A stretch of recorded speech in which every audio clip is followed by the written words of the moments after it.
and welcome back to Tabletop 24. Welcome back to the press preview evening here at UKGE. I'm here with Nicholas, and you're going to run us through Hegemony, which is one of the newest hotnesses out. So give us a bit of an overview of what you've got going on. So Hegemony is a political and political economy game. It goes around the struggle between the classes in a nation. It's an unnamed one in this case. So it's all about how the working class, the middle, and the capitalist class clash with each other to gain more for their own respective class. And then you have the state, which has to administer everyone and keep everyone happy as well. So it's more of a simulation of a modern nation, but also it puts you into the role-playing department where you are your own class.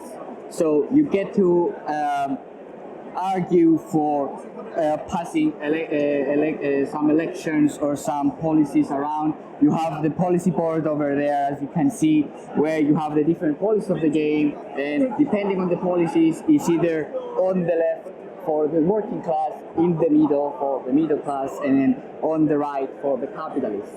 So every single class has its own ambitions and its own requirements. It pretty much is one of the most asymmetrical games right now on the market. It's a Euro game, of course, as you can see, and every class has a different way to achieve victory.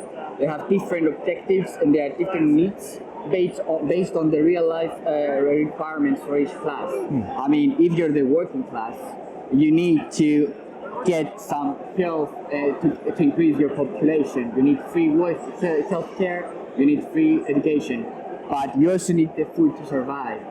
And then you don't have the companies because you're the working class. So you are working for other companies of the middle class player, of the capitalist player. So you get to get their wages from there and buy goods in order to sustain yourself in return. And then in return you have to use those goods you can buy from the other players or from the state to get along into the game.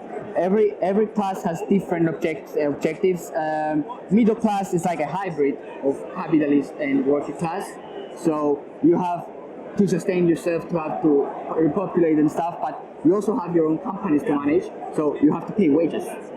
You don't have this with so it's something in between. And then you go into the capitalist class, which they have as you can see here, you have the companies. So you run the companies and you employ people. So you need the taxation as low as possible. You don't want to pay much wages and stuff. So you have different objectives. And the capitalist class actually doesn't need to raise its prosperity. It's always prosperous. It needs to raise their revenue to capital. So every class has different objectives. And when you see all these, you understand that with the influence of each class, you get into the voting phase, and something passes, something does not, and all that goes into simulating a nation.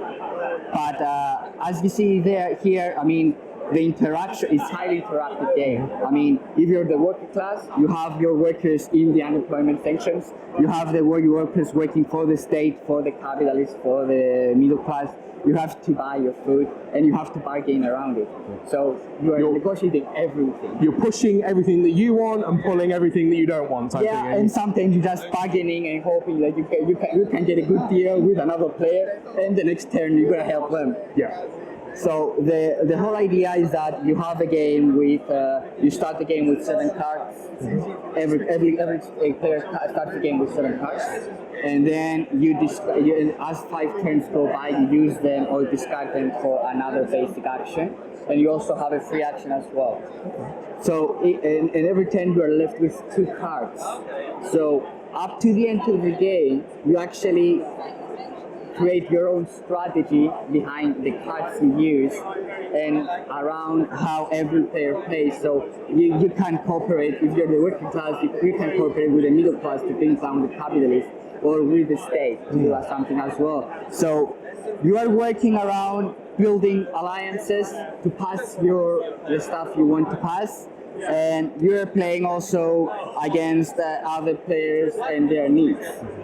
And on top of that, you have like the outside of the game, outside of the board. You have like on the turn 6, you see foreign trade. How open is foreign trade? How much taxation there is on that? And also you have like immigration, how many workers from outside are coming in. And then you have migration, how many are going out. So here you can see some cards we drafted into the game. I mean, for the working class, like proletarians of the world unite. So it's like add voting cubes into the back of the elections.